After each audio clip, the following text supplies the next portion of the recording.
Hello and नमस्ते स्वागत छ तपाईहरुलाई आजको यो भिडियोमा तपाईहरुलाई फरक भिडियो लिएर आएको छु। आज चाहिँ म तपाईहरुको लागि देखाउन गइरहेको छु इंडक्शन कुकटप अर्थात तपाईहरुलाई जुन इलेक्ट्रोनिकबाट चल्ने चाहिँ जुन चाहिँ कुकटप रहेको छ इंडक्शन त्यो चाहिँ म तपाईहरुलाई देखाउन गइरहेको छु र तपाईहरुले सस्तो दरमा कहाँबाट किन्ने त्यसै गरी तपाईहरुलाई कसरी यसलाई युज गर्ने है मेनली त तपाईहरुले युज गर्न सिक्नु पर्यो। त्यसै गरी कुन कुन भाडामा सपोर्ट गर्छ है जस्तै नर्मल हाम्रोतिर भएको कढाईहरुमा त्यस्तै गरी हाम्रोतिर हुने नर्मल भाँडाहरुमा सपोर्ट गर्छ कि गर्दैन थालहरुमा पनि सपोर्ट गर्छ कि गर्दैन त्यो पनि म तपाईलाई बताउँला र सम्पूर्ण जानकारी दिनेछु। तपाईहरुले अनलाइनबाट मगाउँदाखेरि चाहिँ सामान मगाउँदाखेरि कतिको सेफ र सेक्युर हुने रहेछ त त्यो रिभ्यु पनि तपाईलाई म दिनेछु। त्यसैले भिडियोको अन्तिमसम्म बनाउनुस्, भिडियोलाई एक लाइक गरिदिनुस्, त्यसैगरी च्यानलमा नयाँ हुनुहुन्छ च्यानललाई सब्स्क्राइब गर्न पनि नबिर्सिनुस्। अब लागौ भिडियो सुरुवात गर्नुतर्फ है त। अब साथीहरु यहाँनेर चाहिँ क्यान्डस लेखेको छ जसमा चाहिँ भनेको छ स्मार्ट इन्डियन हैन कुकिङ होममेड भनेको छ। यसै इन्सुलेसन हैन कुकटप भनेको छ। अब जसमा चाहिँ तपाईहरुले यहाँनेर ती चारवटा सिस्टमहरु दिएको छ। अब यो फटाफटी खोलेर हेरौँ। र यसले खास कट केही गर्नु परेन, यसमा पहिल्यै नै खोलेको थियो र फटाफटी यो सामान चाहिँ निकाल्न गइरहेको छु। जसमा चाहिँ यहाँनेर छट्टै निकाल्दाखेरि यहाँनेर चाहिँ बिना प्रोफाइलहरु युज गरेको रहेछ है। यहाँनेर निकाल्दै छु हैन, यस्तो चाहिँ रहेको छ। जुन चाहिँ यो चाहिँ इलेक्ट्रिक स्टोभ हो, इलेक्ट्रिकबाट चल्ने हो। यसको लागि कुनै पनि चीज चाहिँदैन, ग्यास चाहिँदैन। अब यहाँनेर म तपाईहरुलाई जानकारी दिन्छु है चाहिँ सामान चाहिँ रहेको छ र यहाँनेर चाहिँ सेफ्टीको लागि दिएको छ।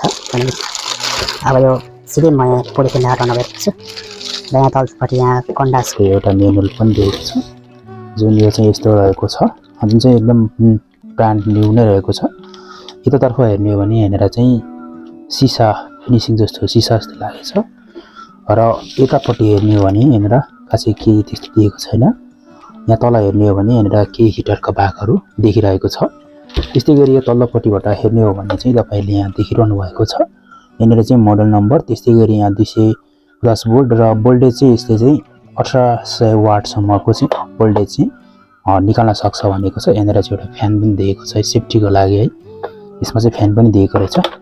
अब मैले तपाईलाई मेन बताउन चाहेको चाहिँ यहाँनेर बताएको छ जुन चीज चाहिँ बताएको छ कि तपाईहरु खाना पकाइसकेपछिको बित्तिकै तपाईले यसमा चाहिँ हात नराख्नु होला भनेको छ। यो चाहिँ तपाईले त्यो गर्नु भएन। हात चाहिँ राख्यो भन्दाखेरि तपाईको हात यहाँनेर पोल्न पनि सक्छ। त्यही कारणले गर्दाखेरि लगभग तपाईको 4 देखि यहाँनेर 10 देखि 15 मिनेट पछि मात्रै तपाईले यहाँनेर सफा गर्नुस्, नत्र तपाईलाई झट्का पनि लाग्न सक्छ। अथवा यहाँनेर तातो हुने भाग चाहिँ यही नै हो। त्यही कारणले गर्दाखेरि यसो चाहिँ तपाईले जोगाउनु पर्छ। अब यसको प्राइसको पनि कुरा गर्नेछु र साथमा यो चल्छ कि चल्दैन हैन। फिलहाल चाहिँ मैले अनलाइनबाट अर्डर गरेको छु।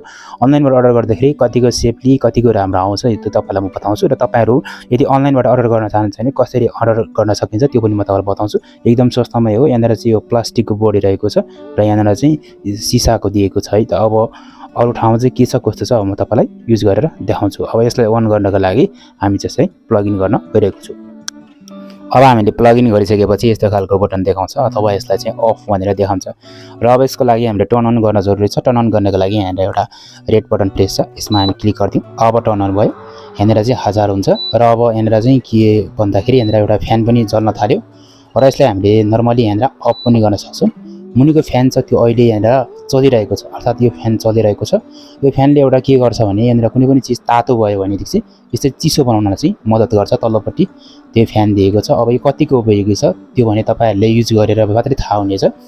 अब यसरी त तपाईले यहाँनेर अहिले अफ छ भनेर बताएको छ, इन्डिकेटर पनि यहाँ देख्न सक्नुहुन्छ हैन।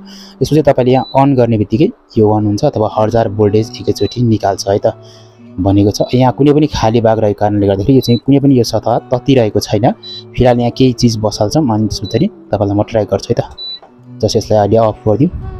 अब साथीहरु तपाईहरुलाई जानकारी गरौँ कि तपाईहरुले यसमा बसाल्नका लागि यस्तो खालको भाँडा जरुरत पर्छ जुनमा चाहिँ तल्लोपट्टि भाँडामा चाहिँ म्याट फिनिश्ड होस् त्यस्तो खालको भाँडा चाहिन्छ। अहिले चाहिँ मसँग राइस कुकर छ, यसलाई राख्न गइरहेको छु।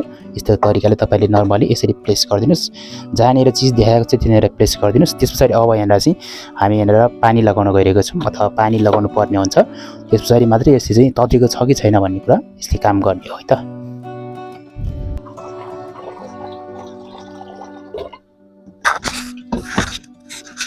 अब नर्मली हामीले यहाँनेर पानी लगाइसक्यौं। यसलाई चाहिँ हामी अन गर्दियौं। अब यहाँनेर अल कुकिङ भनेको छ क्याटेगोरीमा हामीले यहाँनेर यहाँ मिल्क वाटरमा राख्दियौं है। अब यसपछि सेट भयो। यहाँनेर चाहिँ अब मैले यहाँनेर यसलाई पानी तताइरहेको छु। अब कति मिनटमा ततिन्छ हेरौँ, लेट्स सी हैन। त्यसपछि चाहिँ यहाँनिर अहिले चाहिँ तपाईहरुले इन्डिकेटर कुरा गर्नु पर्दाखेरि यहाँ 800 मा राखेको छु। भोल्टेज तपाईले यहाँ यसरी बढाउने 1000 भन्दा माथि जाँदैन, 1200 1300 हैन 1800 सम्म जान सक्छ होला। म यहाँ 1000 मा राख्दिन नर्मली हैन, त्यसलाई अलिकति कमै 800 मा राख्दिन, नर्मल परिहाल तत्छ हैन। अब यहाँ अल कुकिङ भनेको छ, तपाईहरुले अरु पनि यहाँ फंक्सनहरु देख्न सक्नुहुन्छ। यो अनुसारको तपाईहरुले तताउँदै गर्न सक्नुहुन्छ। यो मुनि चाहिँ फ्यान चलिरहेको छ। यो फ्यानलाई चाहिँ तपाईहरुले बन्द गर्नु भन्दा पहिला चाहिँ के गर्नुस् भन्दाखेरि यो प्लग निकाल्नु भन्दा पहिला चाहिँ यो फ्यान चल्न छोडिसकेमा चाहिँ तपाईहरुले चाहिँ प्लगबाट निकाल्नुस्। नत्र तपाईको त्यो फ्यान छ त्यो चाहिँ भित्र कुनै पनि चीज त्यो बलिरहेको छ भने त्यो चीजलाई गरम गरेर चिसो नभइकन तपाईले निकाल्दाखेरि तपाईको जुन चीज छ त्यो चाहिँ बिग्रिन सक्छ है त। अब मैले यहाँनिर चिया पकाउनको लागि मैले पानी तताइरहेको छु। यसलाई चाहिँ मैले के बुझिए भन्दाखेरि तपाईहरुले यसलाई यो बसाउने छुट्टै भाँडा हुन्छ, त्यो भाँडा चाहिँ तपाईहरुले छुट्टै किन्नुपर्छ। जस्तै अब नर्मल तपाईहरुले बसाउने जस्तै अब राइस कुकरको भाँडा मैले ट्राई गरेको थिएँ, त्यो नआउने रहेछ। यो प्यान चाहिँ मैले पहिलादेखि नै युज गरिरहेको थिएँ, यो चाहिँ चियाहरू पकाउनको लागि। त्यो प्यानलाई चाहिँ युज गरेरदाखेरि चाहिँ यो चाहिँ युज भयो। अर्थात् यसमा चाहिँ म्याट फिनिसिङ वाला जुन भाँडा छ त्यसले चाहिँ हुन्छ र सर्फेस चाहिँ यहाँनिर जुन सेतो सर्फेस छ त्यसको बिचमा चाहिँ राख्नुपर्ने हुन्छ है। नर्मली तपाईहरुलाई थाहा नै छ है, यस्तो खालको चाहिँ रहेको छ। अब एकछिनमा तपाईको यहाँ पानी तत्दैछ, पानी तत्न कति मिनट लाग्छ त्यो तपाईले हेर्नु होला, तपाईहरुको आँखा अगाडि नै छ सबै कुराहरु हैन। तपाईहरु लिन चाहनुहुन्छ भने यसको प्राइसको कुरा गर्नु पर्दाखेरि चाहिँ प्राइस नर्मली तपाईहरुले अहिलेको कुरा गर्नु पर्दाखेरि 12 देखि 1300 भित्र तपाईले चाहिँ किन्न सक्नुहुन्छ है। 12 देखि 1300 रुपैयाँ तपाईलाई लाग्छ, तपाईहरुले किन्न सक्नुहुन्छ। यहाँ हेर्दै तपाईहरुले बोल्दा बोल्दै नै पानी तत्यो है, पानी एकदम कम थियो त्यही कारणले छिटो तत्यो है। अब पानी ततिसकेपछि के गर्ने त, अब मेरो जुन काम छ त्यो सकियो भनेपछि अब मैले चाहिँ यहाँनिर के गर्न सक्छु, यहाँनिर अफको बटनमा यसरी थिच्दिने।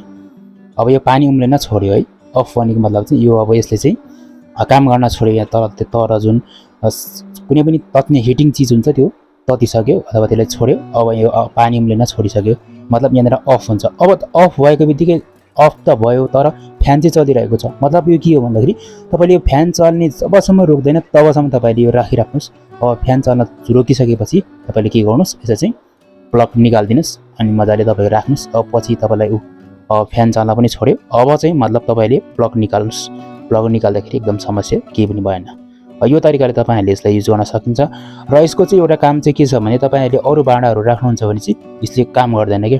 तपाई यहाँ हातै राख्नुस्, अन गर्नुस्, तर त्यो चाहिँ डु नट ट्राई है, ट्राई चाहिँ नगर्नुस् किनभने कुनै पनि समयमा झट्का पनि लाग्न सक्छ रहेको छ। र साथीहरु अब तपाईहरुले यहाँ तताइहाल्यो, यसमा चाहिँ तपाईले हात यसरी